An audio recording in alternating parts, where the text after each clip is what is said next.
Hello, welcome to the latest edition of the Pro Sports Analysis Show. I'm Mr. Fire, your regular host, and today I have here with me Bruno, Chichi, and then our latest addition to the pundits, Mr. Duster. Yeah, so they will be helping me with the analysis for today, and today we'll be looking at the Premier League as well as the La Liga. And I must say that so far it's been a very thrilling contest for the match day 23 of the Premier League. We've had 5 matches today, and all of the matches have produced at least 4 goals, which is a very interesting outcome out there. We have Tottenham and Everton starting it off with 2 goals apiece, ending in a draw. Newcastle and Luton also playing 4-4, which is very interesting. I mean, you have Luton scoring 4 goals away and then scoring 4 goals in their previous match against Brighton. That is a very interesting one for them. And then we have Burnley and then Fulham also playing 2-2 draw. And then we have Brighton against Crystal Palace, which ended in a 4-1. And Sheffield United against Aston Villa, which is 5-0 as we speak now. So it's been a very thrilling contest, and we are expecting similar outcomes in tomorrow's matches, which we are going to feature in our show today. So without doing much, let's go for a quick break, and then when we come, we will start with the analysis for the day. Thank you.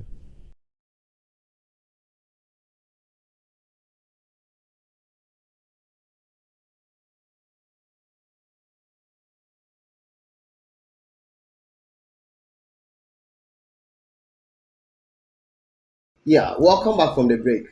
Like I said, it's been a very interesting match day with a lot of thriller goals. I mean, screamers and all of the goals, the goals you least expected.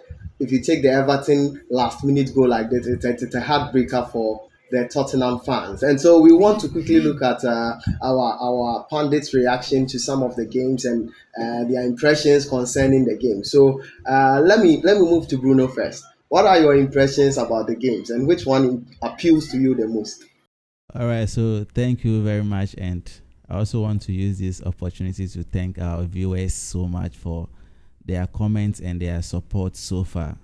So quickly, I'll speak a little about the matches they have played so far. Today, you realize that there has been a lot of goals in both matches. All the 4 matches played so far, there have been more than 2 goals in each of the matches, which means that the strikers are doing a very good work, producing a lot of goals for both sides of their teams. And so I would say that so far so good. We have to applaud our strikers. They are doing a very good work. Wow. Wow. Yeah. So, like you said, it's been a 4 goal thriller at least for each of the matches. So now we want to see what Chichi also has to say about the games. Okay, thank you very much for the question. Today happens to be the 22nd games, 23rd, actually. 23rd actually, yeah, for the Premier League matches. Yeah. And let's take the Newcastle and Luton for instance. Luton, their previous match, they managed scoring 4 goals. Yes. So I wasn't surprised they scoring 4 goals today. You Yes. see, But the thing is, this is an away match to Tottenham, who is in the top 4 of the competition. Luton sitting battling the relegation zone. So scoring 4 at Tottenham is a great achievement for them, don't you think? yeah, they're actually doing great. They played against Brighton and managed to score Brighton also 4-0. So Okay. at least they scoring 4 doesn't really surprise me. They are really on the goal mode, scoring goals, and we expect more from them. Okay. More from them. Okay. So that is what Chichi also has to say concerning the Newcastle Luton game. Let's look at the Brighton and the Newcastle, the Crystal Palace game, which ended in a 4-1 win in favor of Brighton. Is that a reaction to their 4-0 defeat from Luton in the midweek? Yeah, it was a strong reaction from Brighton because last week they were 2-0 down to Luton probably within the first 3 minutes, and it was quite really bad. So the coach, I think, spoke to the players needed to react to such Exactly. Because for a huge defeat like that, the fans will be very disappointed, and so you need a comeback like that to actually get your fans to support you, and that is a very important win for them as well in their bid to at least play that the Conference League or the Europa. So yes, that is what our pundits have to say concerning the first round of matches which happened today. Our focus today will be on the matches that will be played tomorrow, God willing, and there we have the big match of the day, which will be Arsenal playing against Liverpool, and that would be our match for the day. That would be our focus basically for today. But we also look at other matches like Man United versus West Ham, and also the match that will be played on Monday, which is City versus Brentford. Chelsea are also playing tomorrow, and we will talk about Chelsea when we get to Chelsea, because Chelsea this season are putting up a very poor performance for their standards. So talking about the Arsenal-Liverpool game, I mean, this is a very tough fixture, and it has a lot to say on the league title race. These are top, title contenders. They are contending the title against Man City. And so for the top three teams, if any of them is going against each other, then it's a very important, a very crucial match in that it can define whoever gets to win the title in the long run. And so quickly, I want to go to Bruno. In a fixture like this, how crucial is the match? How important is the match to whoever wins the league this season? All right. So thank you very much once again for the question. So Liverpool playing against Arsenal, that will be happening tomorrow. Yeah. That will be the late kickoff. It's going to be a very important match for both sides. Okay. Because currently Liverpool are on top of the table with 51 points and Arsenal on third with 46 points. Okay. So whoever wins the match will at least boost the team's morale in contending for the title. So when you look at Liverpool currently, they have been on top form anytime they are playing at home or away from home. Okay. They have the men to, bang in their goals for them. The same way to Arsenal too are also putting in match efforts. So going into this game, whoever wins the match will indeed defend or define the title race. Okay. Liverpool will be playing away from home. That is, they'll go to Emirates tomorrow. Yeah. And Arsenal will be playing in their home ground. Yeah. It will not be a very easy match for them, even though they'll be playing at home. Because when you look at their last 5 matches, Arsenal playing at home, Liverpool were able to win 4 of those matches. Okay. Which is also a spirit boost for Liverpool side. So going into this game, whoever wins the match indeed will define the title race as to they will win or not. Yeah. So like you heard him, whoever wins in tomorrow's match will actually influence the eventual outcome of the title winner. And as he rightly said, Liverpool are in top form in that they are sitting on top of the league with 51 points, and then they've scored the most goals. Their players are on top form, scoring and in both scoring and assisting departments compared to Arsenal's. Now, Arsenal's cannot be easily written off. So in their latest, one of their latest, meetings, that was the FA Cup, which Liverpool was able to come up on top with a 2-0 defeat at Emirates. And like Bruno said, the home grounds is not a panic ground for Liverpool at all, and they will come and be Liverpool as they always are. So quickly I want to move to Chichi. What should be the mentality of the Arsenal players, especially looking at how crucial the match is? If they lose, what it means is that they will be sitting at 8 points below the top team, and that will be a very very difficult task for them to actually be in the title race. So what do you think should be the mentality of the players as we go into the fixture? Oh, they should go in like they should go into this game for a win. Okay. Take of Liverpool in this game and in this season, they are trying their best to win the Premier League this season. Okay. So meeting Arsenal at the Emirates Stadium is another big match for them. So it's a tough game for Arsenal, actually. But Arsenal, me personally, I don't see Arsenal contending for this Premier League. Okay. We know Arsenal last season, which they were leading the league, and it was left with at least few matches, less than 10 matches. They bottled the league, and Manchester City came out to win the league from them.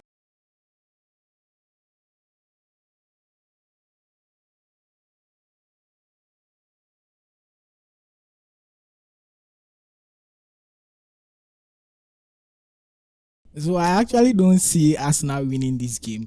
I see Liverpool going to Emirates Stadium to take the 3 points from them. Their first match, they managed to play 1-1 draw, which they splitted the points and lost one of them. So for me, I see Liverpool winning the 3 points at Emirates Stadium tomorrow.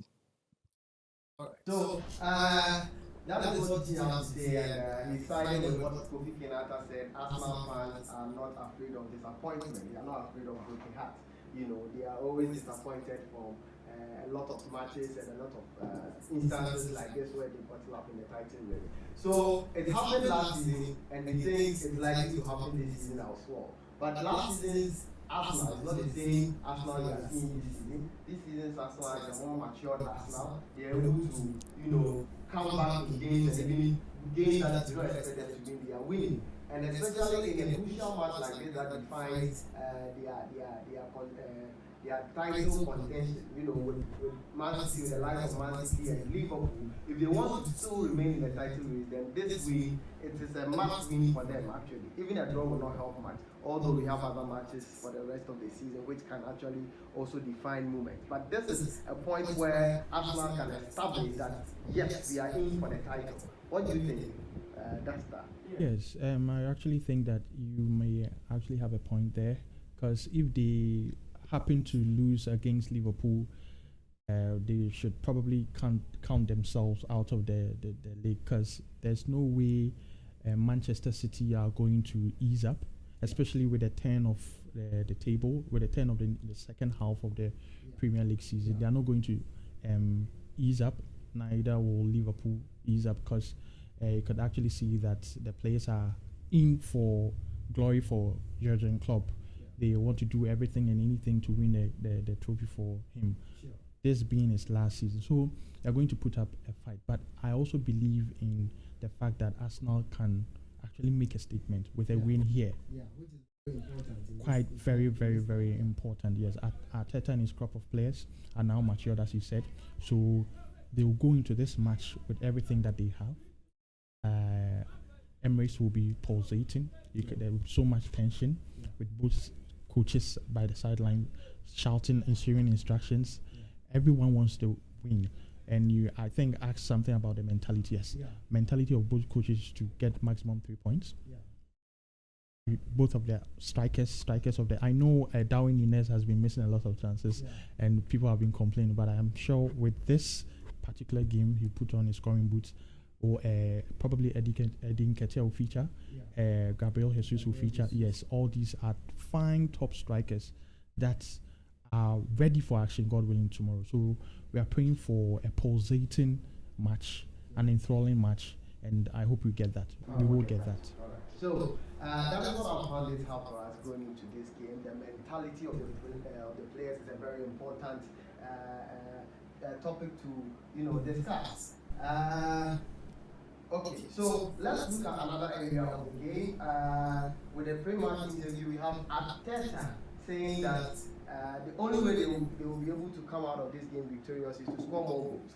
This is, I'm sure, against the fact that in their last 16 matches against Liverpool has always managed to score at least a goal.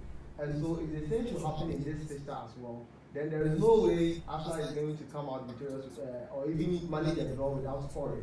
And so the only way to come out of this is to win with goals. And so it will be a battle of goals, and we are expecting that both teams will be able to score a lot of goals in this fixture.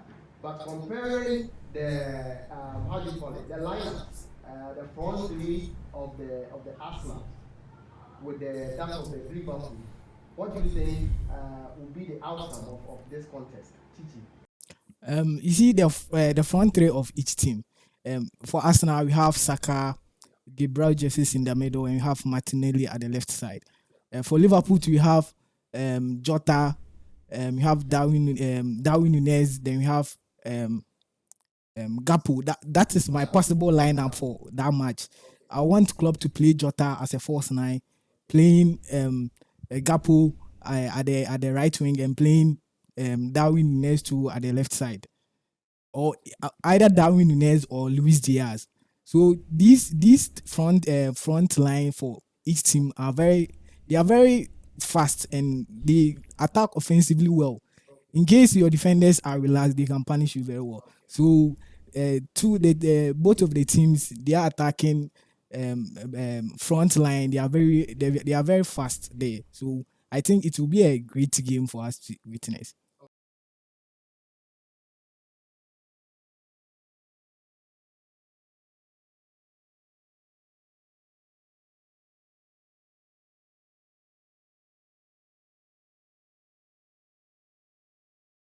Okay, so let me quickly fill you in with the statistics for the front lineups for the two teams. We have Bukayo Saka having 7 goals, Edin Ketia having 5, and then Kai Havertz, Ødegaard, and other Arsenal players having 4 goals. We also have, for the Liverpool side, we have Mohamed Salah with 14 goals, that is twice as many goals as Bukayo Saka, who is the top striker for the Arsenal side this season.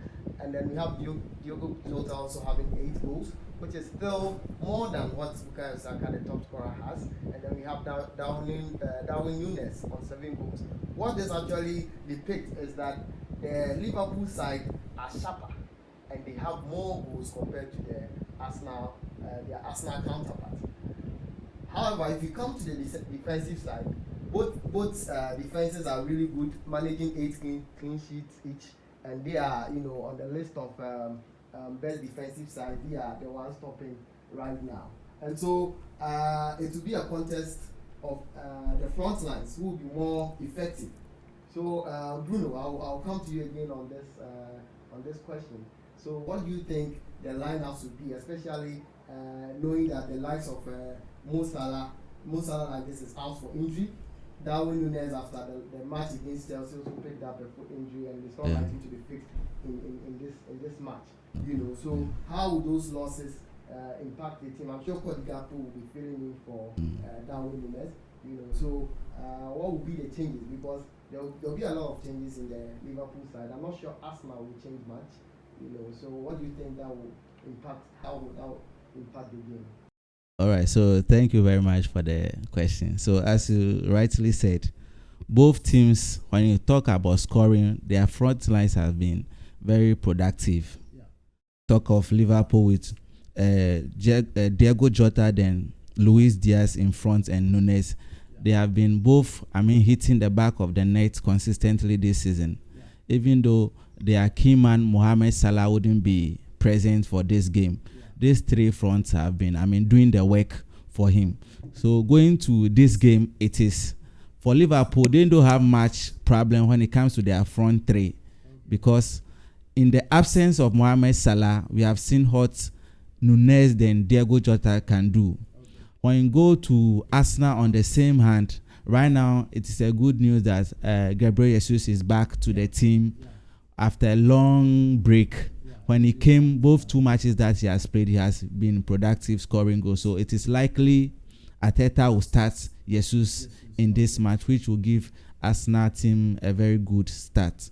So going into this game, it will be, as you rightly said, it will be, battle for goals. Yeah. Any front line that will take their chances will carry the day. Okay. So this one is on the low key side. If you have Nunez out, then what it means is that Liverpool will not be missing a lot of chances this time around, as they did in the Chelsea match, because it's mind-racking. If you have a player hitting the woodwork 4 times and missing out on other very big chances, then that is a problem. But fortunately for Liverpool, he wouldn't be around. Although they will miss him for all his frowns and pressure he places on the defensive lines. But I'm sure Ødegaard will also do a Well very in good the job. woods. And one very characteristic thing about Liverpool this season has been that there is a lot of rotation going on, but any player that Klopp feels in that team is able to play up to expectation. And a classical example is what we have with this new introduction, Conor Bradley, who was faced against the Chelsea match, managed to score a goal and assisted 2 other goals, which is very, very impressive. So I would like to know from you, Chichi, if you were Klopp and you were to field either Trent Arnold for experience or looking at the performance that you had from Bradley, would you want to still maintain him in the lineup? What would you want to do in such a situation? For now, that's a tough one. Okay. Because that's a tough one. You can see Bradley proving us wrong. Like he's actually performing very well. But see, matches like this, if you have someone who is quite experienced in big matches like this, you just allow that much experienced player to take the position at hand and play. So I would prefer Trent over Bradley, even though Bradley is performing or playing to our expectation, but I'll choose Trent Arnold ahead of Bradley. Yeah. So in this case, we have Trent just coming back from injury, as well as Robertson. And as you can see in the Chelsea game, they were introduced in the latter part to actually come and pick some level of fitness. I'm sure he was actually trying to see how fit they are for the Chelsea match, and they will be the favourites for the starting lineup for the how do you call it, for the match against Arsenal tomorrow. So what do you think? So exactly. Just as Chichi said, I think his submission was spot on, because with Bradley coming in, the old English managers have a saying that if you are old enough, you are good enough. Okay. So they normally would start young players in top matches, and if to test their mettle. If you're able to prove yourself, then you go ahead and become a regular starter. But football has changed, all right? Putting so much pressure on such an individual, a youngster like this, can either break him or make him. So I feel that Trent would be in the right spot to occupy that position for now. Bradley would probably be at the bench and then be learning from observing, and then requiring a club probably might give him some few minutes just to warm his legs. It's a similar situation with Ødegaard in Manchester United. Exactly. Yes, an 18-year-old explosive young star. I normally tell people to take it easy with him, because so much pressure, so much eyes on you, you might probably end up flopping. So little by little, same applies to Bradley. So I believe that yes, if Trent is back, Trent should fill his natural position and then continue. So I'm sure Bradley himself would very much appreciate his senior man coming on board. Exactly. It's been a season for him where he has the opportunity to learn from the best, and how well can you do it when you are at the bench watching your senior man play against the top teams? You have to sit down and watch how it is being done when you are playing against the top team. Yeah, so that will be a very interesting one. We'll take a quick break, and then when we return, we will continue with our analysis. We'll be right back.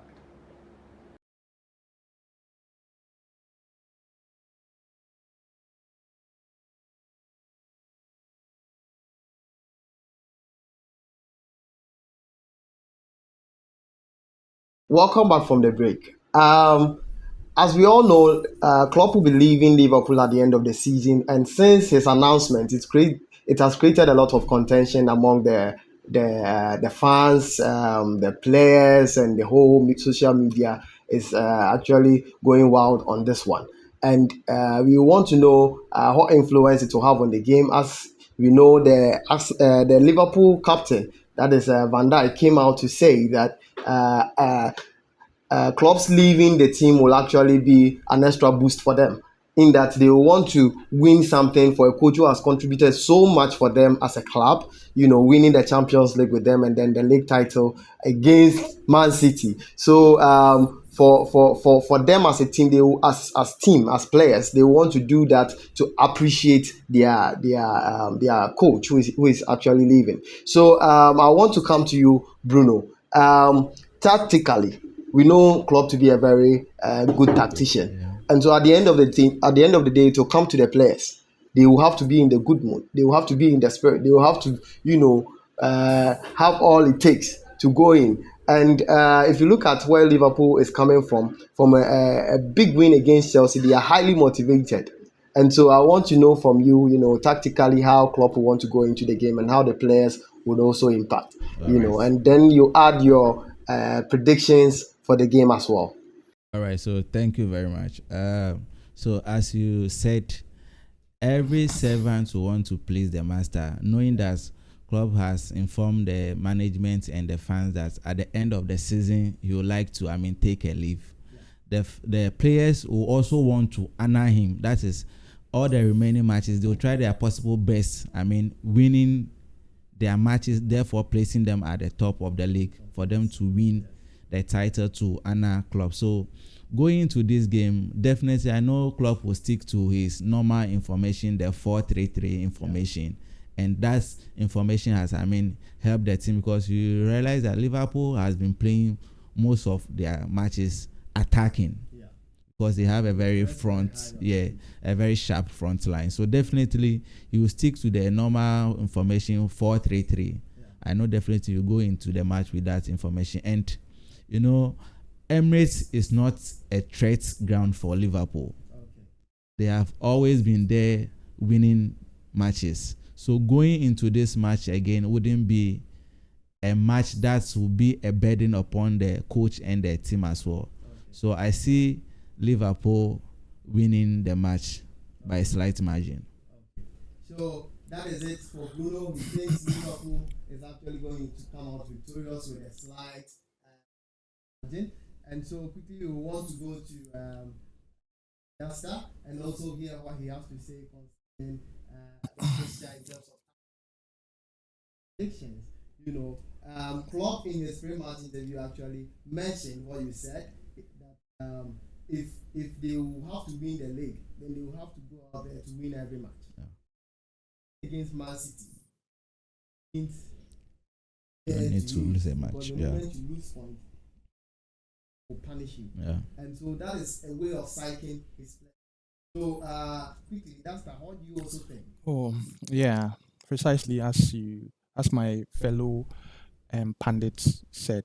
Klopp would normally lay out a plan to win, always to win, with his traditional 4-3-3, high tempo pressing, together with a ginger pressing. Always, whenever a player loses the ball, you are supposed to counter press, so nothing would actually drift from the normal pattern.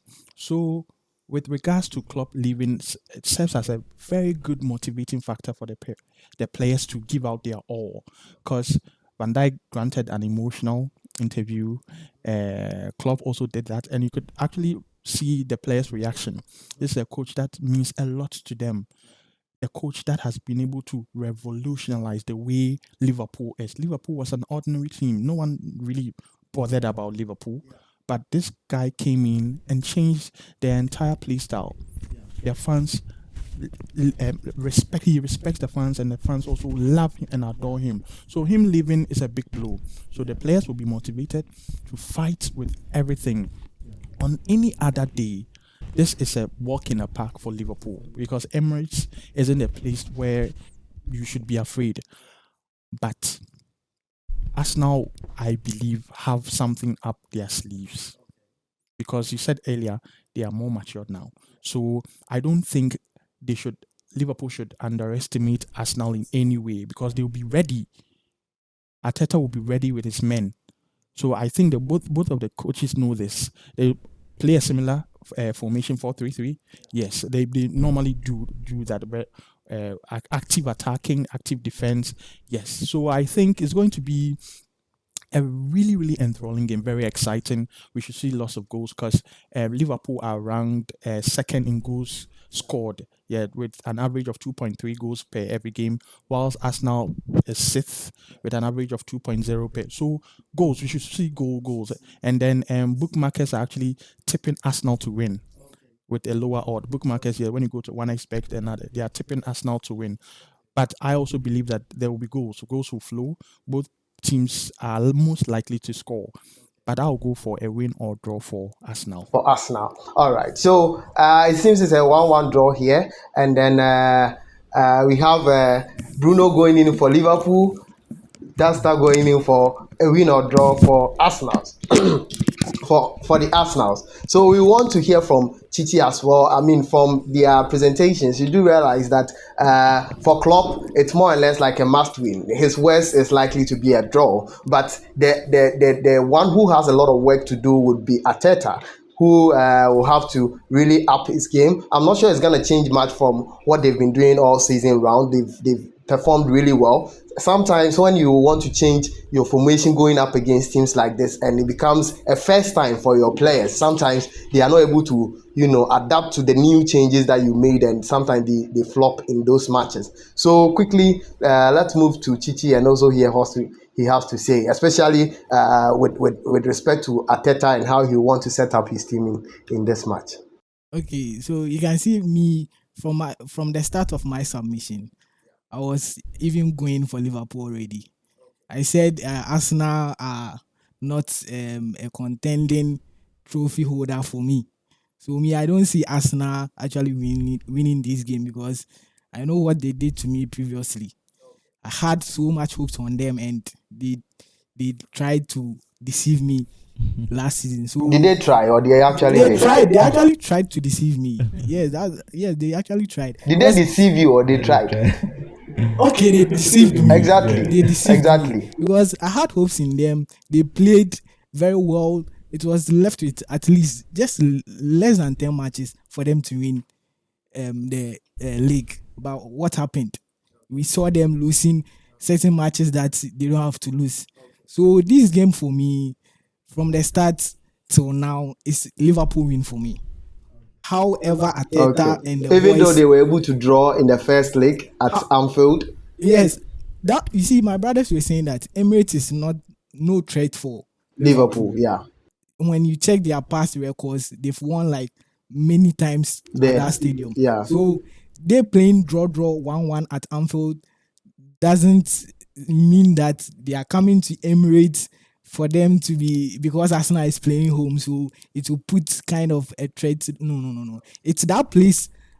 It's even that place that Liverpool is going to emerge winners at this match. Okay, all right. So what will be your scoreline prediction? Either Liverpool is winning 3-0. Okay. Or both teams scoring, but still Liverpool will win the game. Okay. So as you heard our pundit say, we are expecting a match that will be filled with a lot of goals. Since Klopp's announcement, you can imagine how many goals Liverpool have scored. About 9 goals so far, just coming from the last weekend. And so it tells you what a form they are on. Arsenal themselves have also produced about 7 goals or so in their last 2 matches, and it tells you that these two teams, when it comes to scoring goals, they have no problem at all. And so we will expect a lot of goals in this match, and hopefully the best team will come up on top. All right, so quickly we want to look at other matches, other fixtures for tomorrow, and then we have Man U versus West Ham. And for this one, a lot of the Man U fans are saying that it's a cool job for Man U. And I will quickly move to the Man U fan here, Bruno, and ask him what he thinks about it. All right, so thank you very much. So as West Ham, Man United will play as our normal home ground, Old Trafford, tomorrow. Yeah. And even though West Ham this season, with the presence of Kudus has boosted their team a lot, causing them to win most of their matches. When you look at records between Man United and West Ham at Old Trafford, it has always been a home win for Manchester United. Okay. It is going to be a very tough game, but I see United taking the day. Okay, all right. So, like he said, he sees United taking the day, and that is what all the Man U fans are saying. But the Man U we know this season is not the Man U we have always known. This particular Man U we have here is a Man U that is struggling in a lot of fronts. I mean, if you take their strikers, it's only recently they started scoring goals. And so you can't just say that, it's a cool job for a West Ham team that is sitting on the league table and actually has hopes of playing in Europa or even the Champions League next season. So let's hear from you, Ni. What you also think, concerning the match. All right, that's actually good. I'm actually a United fan myself. Oh wow, so that's we are beautiful. partners in- That's beautiful. That's beautiful. So, yes, United has always been like that. The level of inconsistencies in this team this season is quite shocking. Okay. The kind of goals they've conceded throughout the Champions League, the Premier League is quite shocking. Look at just a few days, United versus Wolves. They capitulated. They just let go of and then it's really appalling. Yeah. So players should actually psych themselves. Onana should be talked to. Okay. Onana needs a psychologist. Okay. Onana needs a friend because Okay. the pressure on him is too much. It's He's too much considered for him 50 to handle. goals. Wow. It's too much. Yeah. So I'm actually thinking that yes, United has a chance because they are playing home. So they have with Firmino, with Højlund, Rashford banging in the goals recently. Yes, Yeah. that's a positive. But Onana should be talked to. Martinez is back. Yeah, Martinez is back. Varane. Yeah. Yes, but we should also be wary. United should also be Casemiro wary is of also back. Kudus. Yes, Casemiro is also back. That's excellent. We should also be wary of Kudus. Yeah. Bowen. Bowen. Exactly, Bowen. With I'm grateful that Antonio is set. Antonio is for West Ham. So I'm actually that guy is a monster. He's very strong. Jamaican, very strong. So I'm always scared, but we should be wary of Kudus and his interpositional play, the way he's able to carry the ball. United, we don't actually have a player like that. All Bruno does is just get the ball and balloon and give long passes. But we need someone like Kudus. And I think that's what Aubameyang is trying to do, to create spaces and then holds the ball retention. But Ten Hag should tell the players to they shouldn't lose concentration because I see that their concentration levels are really low. Immediately you score, you capitulate, and they equalize, and that's very poor.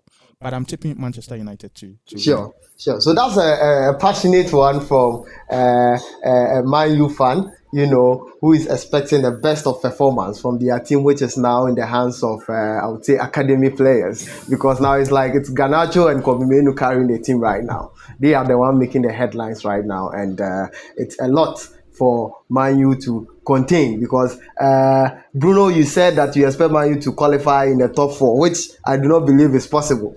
But in your home, you say dare to dream. So I'm sure you are only trying to dream that you can play in the top 4. But I'm not sure this Man U can make it there. But of course, you have a lot of matches ahead of you this season, and that is still possible.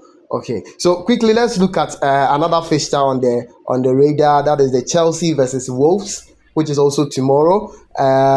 Chelsea coming in from a loss against Liverpool in their last fixture during the midweek, and that was a very poor performance.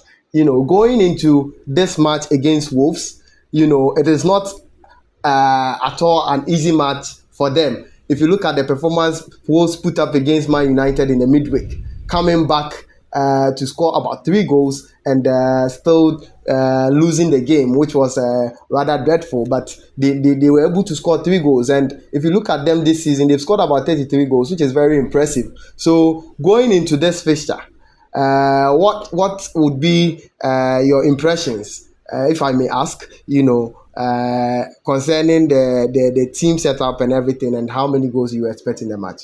Chichi. Okay, Chelsea against Wolves. So when you look at the table right now, Chelsea are on the 10th and Wolves are on the 11th. Yeah, so you see they are battling they are battling on the 10th and 11th position right now. And Chelsea, are not really on their top level now. They are also facing a lot of distraction in their team. The team is not actually moving well as we know previously. So a game like this, Chelsea winning this game, it's very difficult. It's very for them difficult. because Wolves are actually proving us wrong. Okay. Their previous match they played against Manchester United. Yeah. You see how United suffered. Yeah. It was. That's what I'm saying. They are in the hands of the academy players now. They really if not suffered. for Firmino, that would have been a disastrous loss. Yes. So the same applies here in this match. Chelsea, if they don't take care, they will sit at Stamford Bridge and Wolves will come in. Okay. Win the match there. All right, so that is by way of Chelsea's match. We also have another fixture coming in on Monday, and that will be City against Brentford. And we know that City has an outstanding match, and at this point, they wouldn't want to lose because the moment you lose, you miss out on the title race. Liverpool is leading with 2 points now, even if Man City should actually win their outstanding match. And so I'm sure they will do everything possible to win the match. But the Bees are also a side that can always be a very frustrating team. Now that they have Ivan Toney back, together with Mope, they will be posing a lot of threat in the front lines, and I'm sure Prep will have something to think about. So Bruno, what do you think in that match as well? All right, so thank you very much once again. So City Brentford, I will personally say it's a no match for City. Okay. Because with the comeback of Kevin De Bruyne, and definitely I know Haaland will be starting this game because he just came back from injury, played in some few matches. Okay. So definitely I know playing against Brentford tomorrow, or that will be on Monday. On Monday, yes. On Monday is a no match for City. Okay. Definitely with the presence of De Bruyne, Haaland, City will carry the day. Okay, all right. So I want to also hear me on this particular match. I'd like to chip in with something because the Bees, as you rightly said, are gradually becoming a force to reckon with. Exactly. They just returned to Premier League action, and it seems they are here to stay. Exactly. So last season they were the only team to beat Manchester City home and away. Impressive. Yes, that is very impressive. Not even the likes of Liverpool, and yes, it was only Brentford. So the rule of thumb is that you should always go into matches confident, but not overconfident. Exactly. Yes. So City are obvious favorites. Yeah. Yes, but they should watch out. They should be careful because Ivan Toney is Mhm. back, and then it's already even banging the goals. They should be cautious. Yeah. So I'm definitely sure that City is going to win, but they should be cautious. Okay. All right. So that is what we have from our pundits. As we well know, this is the second round of matches for the season, and every match is very important and crucial here. As we go forward, the teams in the Champions League and the Europa and the Conference League will also have other matches to play, and this will have effect on the performance of the teams, because if you are playing week in, week out, midweek, you have a lot of matches at hand, you tend to wear out your players, and this is where squad depth really matter. Okay, so going into the Champions League, resuming this month actually, and other leagues as well. How do you think teams like Arsenal will fare? Liverpool will fare along with it, with them having a lot of injuries. Man City as well, because they are the top three. Yeah, so how do you think they will fare? And the relegating zone has also been a very interesting place with Luton and Everton and the others putting up impressive performances. Would there be setbacks as we go into the latter part of the season? All right, so thank you very much for the question. So as you rightly said, Liverpool is not playing any of the European leagues, or Liverpool is playing Conference League, right? Yeah, sure. Europa. So I think they are doing Europa League.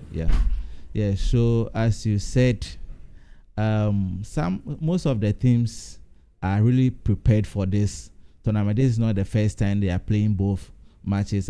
Playing the Premier League and playing alongside the Champions League or the Europa League as well. They have done this thing several times, and I'm sure they are prepared physically, and the players too are ready for this game. So it will not create much effect on both teams, since they don't have much injury list too as well. So going into these leagues, it will not have much effect on both teams, since the players are prepared psychologically and ready for this kind of tournaments.